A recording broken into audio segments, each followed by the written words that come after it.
Price the lord. ಕ್ರಿಸ್ತನಲ್ಲಿ ಪ್ರಿಯ ದೇವಜನರೇ, ನಿಮ್ಮೆಲ್ಲರಿಗೂ ಶ್ರೀ ಯೇಸು ಕ್ರಿಸ್ತನ ಮಧುರ ನಾಮದಲ್ಲಿ ಶುಭ ವಂದನೆಗಳು. ಈ ದಿನದ ದೇವರ ವಾಕ್ಯ ಕೀರ್ತನೆಗಳು 27:5.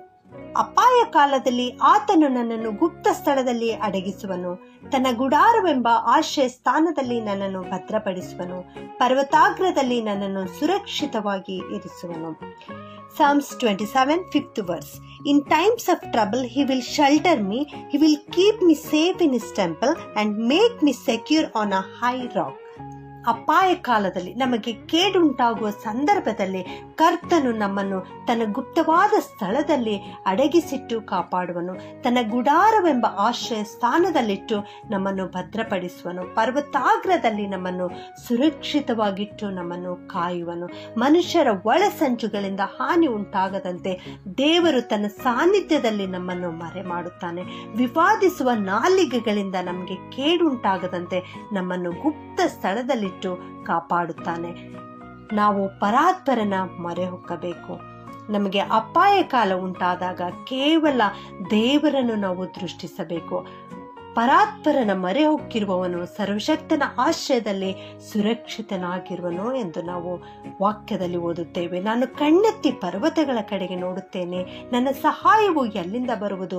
ಭೂಮಿ ಆಕಾಶಗಳನ್ನು ಉಂಟು ಮಾಡಿದ ಯೆಹೋವನಿಂದಲೇ ಎಂಬುದಾಗಿ ಕೀರ್ತನೆಗಾರನು ಹೇಳುವ ರೀತಿಯಲ್ಲಿ ನಾವು ನಮ್ಮ ಕಷ್ಟದ ಸಂದರ್ಭದಲ್ಲಿ ಪರಾತ್ಪರನ ಮೊರೆ ಹೊಕ್ಕಬೇಕು. ಕಣ್ಣೆತ್ತಿ ಯೆಹೋವನನ್ನೇ ದೃಷ್ಟಿಸಬೇಕು. ಆಗ ಕರ್ತನು ನಮ್ಮನ್ನು ಕಾಯುತ್ತಾನೆ, ಕಾಪಾಡುತ್ತಾನೆ, ಅಪಾಯದಿಂದ ತಪ್ಪಿಸುತ್ತಾನೆ. ಸೈತಾನನು ತನ್ನ ದುಷ್ಟ ಮಾರ್ಗದಿಂದ ನಮ್ಮನ್ನು ನಾಶ ಮಾಡಿ ನುಂಗಿ ಬಿಡಬೇಕೆಂಬುದಾಗಿ ಗರ್ಜಿಸುವ ಸಿಂಹದೋಪಾದಿಯಲ್ಲಿ ತಿರುಗಾಡುತ್ತಿದ್ದಾನೆ. ನಾವು ದೇವರನ್ನು ಹುಡುಕಿ ದೇವರಿಂದ ಆಶೀರ್ವಾದವನ್ನು ಪಡೆದುಕೊಳ್ಳದಿರಬೇಕೆಂಬುದೇ ಆ ಸೈತಾನನ ಉದ್ದೇಶವಾಗಿದೆ. ಆದರೆ ಸರ್ವಶಕ್ತನಾದ ದೇವರು ನಮ್ಮನ್ನು ಆಶೀರ್ವಾದ ಮಾಡುತ್ತಾನೆ. ನಾವು ದೇವರ ಮೇಲೆ ದೃಢವಾಗಿ ಆತುಕೊಂಡರೆ ಆತನು ನಮ್ಮನ್ನು ತನ್ನ ರೆಕ್ಕೆಯ ಅಡಿಯಲ್ಲಿ ಅಡಗಿಸಿಟ್ಟು ನಮ್ಮ ಜೀವಿತವನ್ನು ರಕ್ಷಿಸುವನು.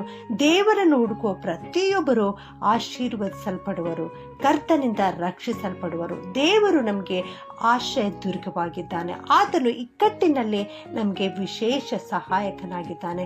ಕಷ್ಟಗಳು ಬಂದಾಗ ದೇವರು ನಮ್ಮನ್ನು ತನ್ನ ರೆಕ್ಕೆಯ ಮರೆಯಲ್ಲಿ ಅಡಗಿಸಿಟ್ಟು ಸಂರಕ್ಷಿಸುವನು. ಆತನು ನಮ್ಮನ್ನು ಮೇಲೆತ್ತಿ ಆಶೀರ್ವದಿಸುವನು. ದೇವರ ಪ್ರೀತಿ ಎಷ್ಟೋ ಅಪಾರವಾದದ್ದಾಗಿದೆ. ಹೌದು ನನ್ನ ಪ್ರಿಯ ಸಹೋದರ ಸಹೋದರಿಯರೇ, ನಮ್ಮ ಕಷ್ಟದ ಸಂದರ್ಭದಲ್ಲಿ, ಅಪಾಯ ಕಾಲದಲ್ಲಿ ದೇವರು ನಮ್ಮ ಜೊತೆಗಿದ್ದು ದುಷ್ಟನ ಆಲೋಚನೆಗಳಿಂದ ಬಿಡಿಸುವನು, ಮನುಷ್ಯರ ಒಳಸಂಚುಗಳಿಂದ ಬಿಡಿಸುವನು, ವಿವಾದದ ನಾಲಿಗೆಗಳಿಂದ ಬಿಡಿಸುವನು. ಯಾಕೆಂದರೆ ಕರ್ತನು ಒಳ್ಳೆಯವನು.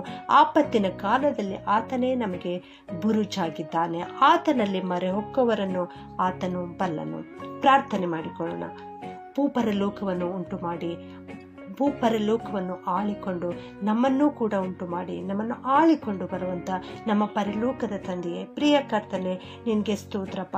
ಈ ಒಂದು ಲೋಕದಲ್ಲಿ ನಾವು ಜೀವಿಸುತ್ತಿರುವಾಗ ನೀನೇ ನಮಗೆ ಬಂಡೆಯೂ ಆಶ್ರಯ ದುರ್ಗವೂ ಆಗಿರುವುದಕ್ಕಾಗಿ ನಿನಗೆ ಸ್ತೋತ್ರ ಸ್ವಾಮಿ. ನೀನು ನಮ್ಮ ಸಂಗಡ ಇದ್ದು, ನೀನು ಸರ್ವಶಕ್ತನಾದ ದೇವರಾಗಿದ್ದು ನಮ್ಮ ಆಪತ್ತುಗಳಿಂದ ಬಿಡುಗಡೆ ಕೊಟ್ಟು ನಮ್ಮನ್ನು ಕಾಯುತ್ತಾ, ಕಾಪಾಡುತ್ತಾ, ರಕ್ಷಿಸುತ್ತಾ ಬರ್ತಾ ಇರುವುದಕ್ಕಾಗಿ ನಿನಗೆ ಸ್ತೋತ್ರ ಸ್ವಾಮಿ. ಇದುವರೆಗೆ ನಡೆಸಿದಂಥ ದೇವರು, ನಂಬಿಗಸ್ತನಾದ ದೇವರು ನೀನಾಗಿದ್ದೀಯಪ್ಪ, ಸ್ತೋತ್ರ. ಇನ್ನು ಮುಂದೆಯೂ ಕೂಡ ನೀನು ನಡೆಸುವಂಥ ದೇವರಾಗಿದ್ದಿ ತಂದೆ, ಅದಕ್ಕಾಗಿ ಸ್ತೋತ್ರ ಸ್ವಾಮಿ. ಇಂದು ಈ ವಾಕ್ಯವನ್ನು ಕೇಳಿಸಿಕೊಳ್ತಿರುವ ಎಲ್ಲ ಪ್ರಿಯ ಜನರನ್ನು ಆಶೀರ್ವಾದ ಮಾಡಿಕೊಡ್ತಾನೆ.